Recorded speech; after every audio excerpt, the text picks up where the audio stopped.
What are some Vanderpump rules for life that readers can easily follow that aren't as complex or unique to you as like if they want to open multiple restaurants or things like that? If that you always tell people when they're putting into their own business ventures, like what are your Vanderpump rules for life? One of the most important things for me in life, and I've really learned that at a very young age, I got married at 21, is Mhm. trying to create your family life or your home life, whether you live on your own. If you're going to business, you need a sanctuary. And especially having nighttime businesses, you need that retreat. You need to be able to go home. And sometimes, especially when you're married to your partner, per se, you have to be able to switch that off at some point. I mean, sometimes it's difficult, but creating a sanctuary and making your home. I love cooking. So I fill my home with flowers and music, and I like to cook. And of course, animals, that's a huge thing for me. But going into business, really doing your research as well, understanding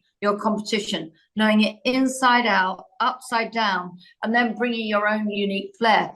It's like when people are kind of talking about their own project, I always say, what will you do to make it different to everybody else? That's what you have to find. You have to find how you are going to be different. But also, I believe ambiance is such a key. You're in your office, I think greater ambiance in an office, I think greater ambiance in a spa, whatever it is. I think visuals are very important. And often people that don't know how to create good visuals don't understand the importance of them. But we automatically feel different if we walk into an elevator, ugly lighting, or an elevator that is Sure. unusually, it's just that whole thing and how it hits you. And a lot of people that come to my restaurant, they say, I don't know what it is about this. And I think, well, I know exactly what it is about it. It's a lot of time, a lot of effort. Yeah, no, it comes down to every single detail, and every detail makes such a difference. Even if you're not thinking about it, the consumer, it really does I, make such a difference. I also think when you have a lot of people working for you to understand, which is really what I've taught my children as well. I mean, they both started in the kitchen, and it wasn't like, oh, because you're my daughter or my son, go in, as a management position, which a lot of people would do. They wouldn't want their child.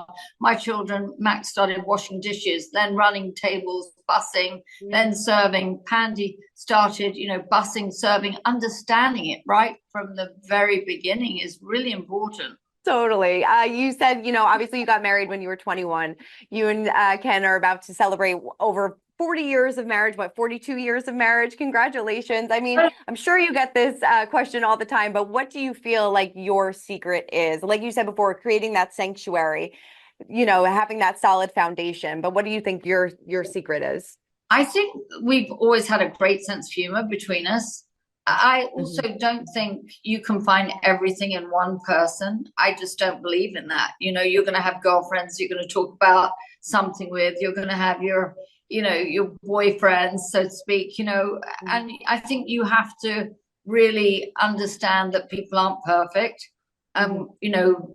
When you're talking about two perfect beings, that's great. But there's no such thing. Two imperfect beings trying to make a perfect relationship is not going to happen.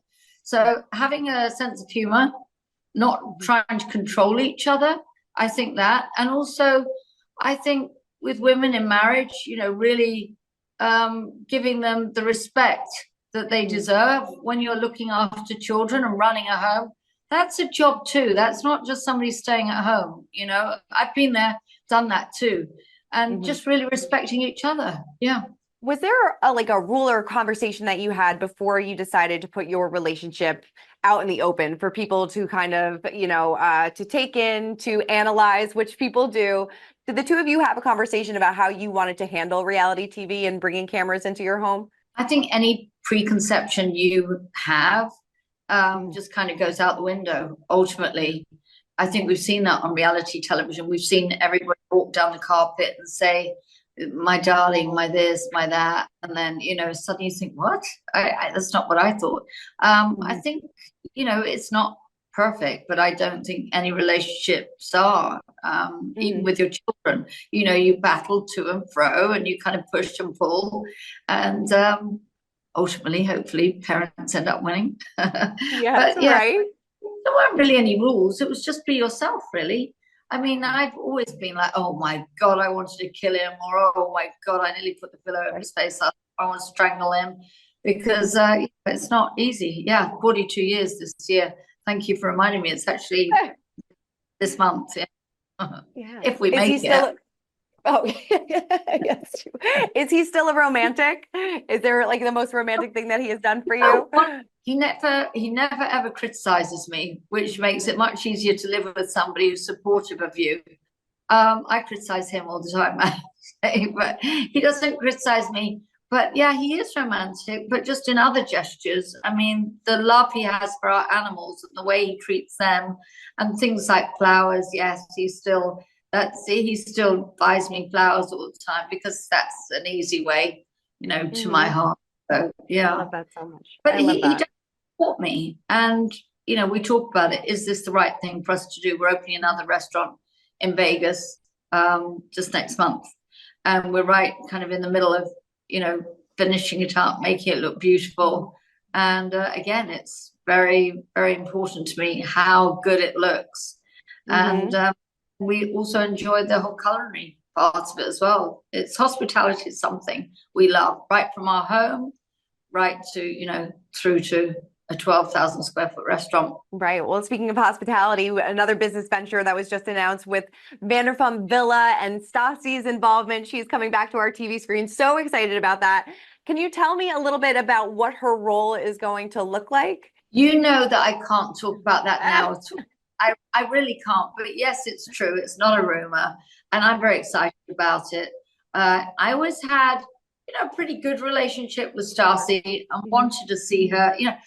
I always feel that young people make so many mistakes as they kind of, trudge along that line, especially in reality show.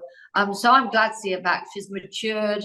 She's, had a lot of success with what she's doing. I've kept in contact with her all the time. Her daughter plays with my grandson, So yeah, and I think that she's definitely a very smart young woman. She hasn't always called it right, but I think people will be very happy to see her back on television. Obviously, like you said, everybody has their missteps and things like that. But why do you feel like audiences, this is the perfect time? Because I think she was always funny in a very unique sort of way. And I recognized that when I first met her. She had a sense of humor that I totally identified with. It was a little bit sharper, some of the things she said when she used to do her interviews. But I think she has an honesty, which I have. Sometimes it's kind of like, okay, I'm just going to say it. I might sugarcoat it, but I'm going to say it anyway. And I think that honesty on reality television is kind of essential. Definitely. I think this is the first summer in 11 years that you haven't filmed Vanderpump Rules over the summer. I know that we're taking a pause. Do you feel like this was necessary? Well, I was also really busy. You have to understand, I'm at a restaurant within a month. I was doing Vanderpump Villa.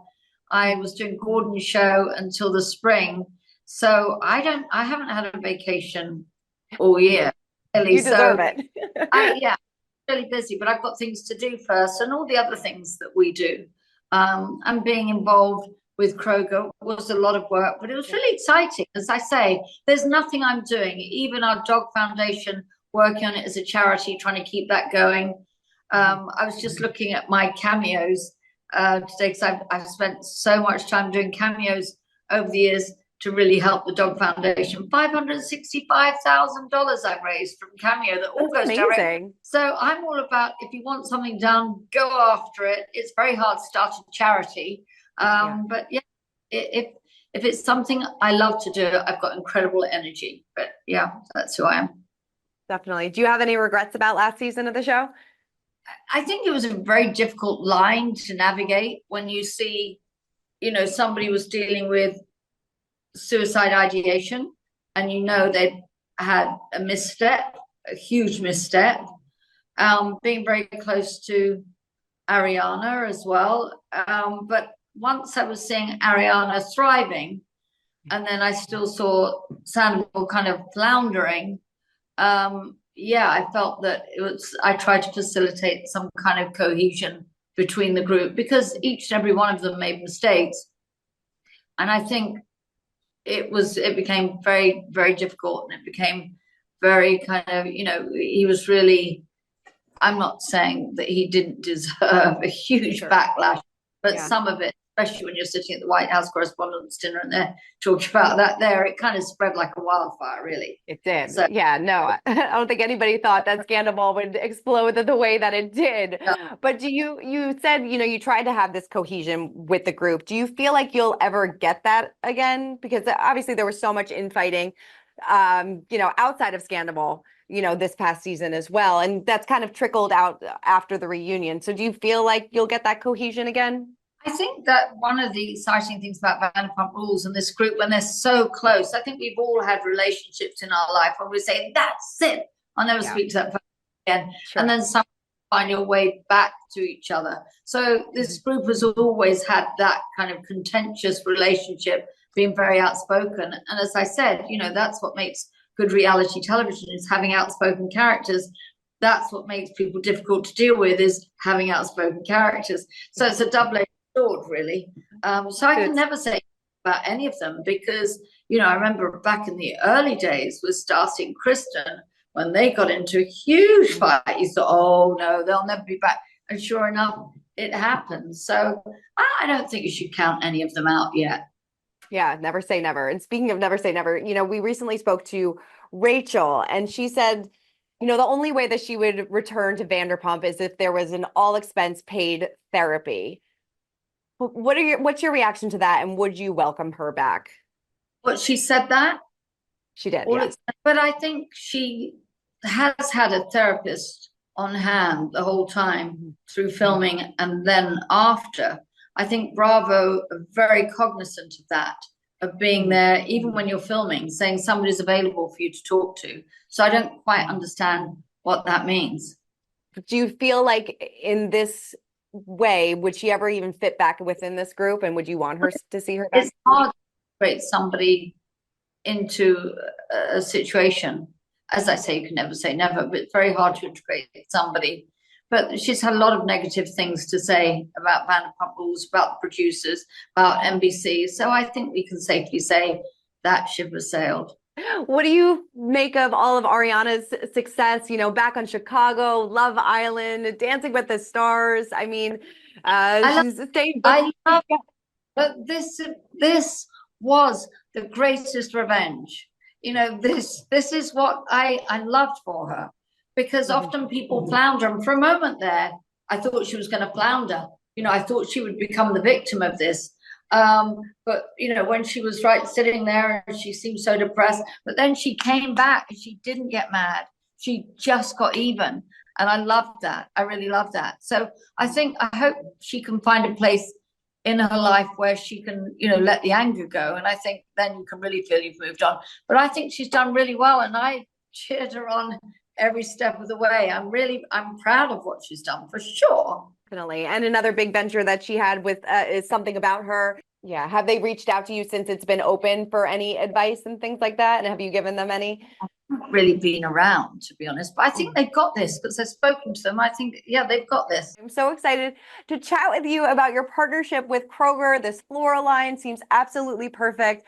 So tell me all about it. You know what? I've always really loved flowers. I think that's been very evident, going back to the beginning of Housewives, really. You'd see me kind of arranging these huge arrangements in Villa Blanca and Sur and parties and Villa Rosa. Flowers were always a passion of mine. I ended up meeting with Kroger, and we just had an idea together to just do this really beautiful line of affordable, flowers.